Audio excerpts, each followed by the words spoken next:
ఇక ఈ నెల 28న విజయవాడలో భూ సదస్సు కార్యక్రమం నిర్వహించబోతున్నట్లు నెల్లూరు జిల్లా సిపిఐ నేత దామ అంకయ్య అన్నారు. గత వైసీపీ ప్రభుత్వంలో అనేక మంది రైతులు భూములు కోల్పోయారు అన్నారు.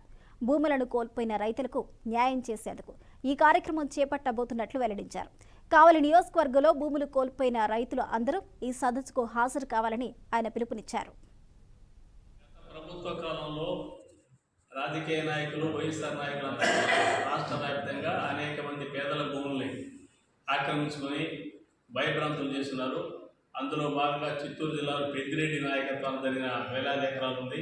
దానికి సంబంధించి విషయాలు బయటపడే కొద్ది ఆర్డీఓ ఆఫీస్ ఫైళ్లే తగలబెట్టారు.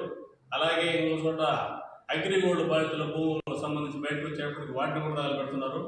ఈ పరిస్థితుల్లో సిపిఐ నాయకత్వాన రాష్ట్ర వ్యాప్తంగా 26 జిల్లాల్లో భూ బాధితులుగా ఎవరైతే గత ప్రభుత్వ హయాంలో తమ భూములను బలవంతంగా లాక్కొని ఇబ్బంది పెట్టున్నారో వాళ్ళందరితో సదస్సుని ఈ నెల 28వ తారీఖున సిపిఐ ఆఫీస్ దాసర నాగభూషణరావు భవన్ సదస్సు జరుగుతుంది.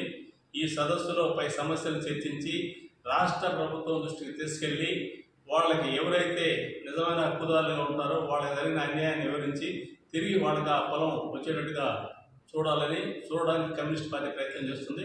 అందులో భాగంగానే కావలికి సంబంధించి మాజీ ఎమ్మెల్యే వాళ్ళ చుట్టాలు అంటే మద్దూరుపాడు పాల కేంద్రానికి దక్షిణ వైపు ఉన్న స్థలాన్ని ఆక్రమించారు. చుట్టూ ప్రారీ కూడా కట్టారు. వాళ్ళు కూడా సంప్రదించి వాళ్ళు కూడా వస్తూ ఉన్నారు. అలాగే వెంగయ్యగారిపాలెం మిగిలిన ప్రాంతాల్లో రియల్ ఎస్టేట్ వేసిన కొంతమంది వాళ్ళ పొలాలు రాయించుకొని ఆ పొలాలు డబ్బులు కట్టకుండా నేటి కూడా ఇబ్బంది పడుతున్నారు.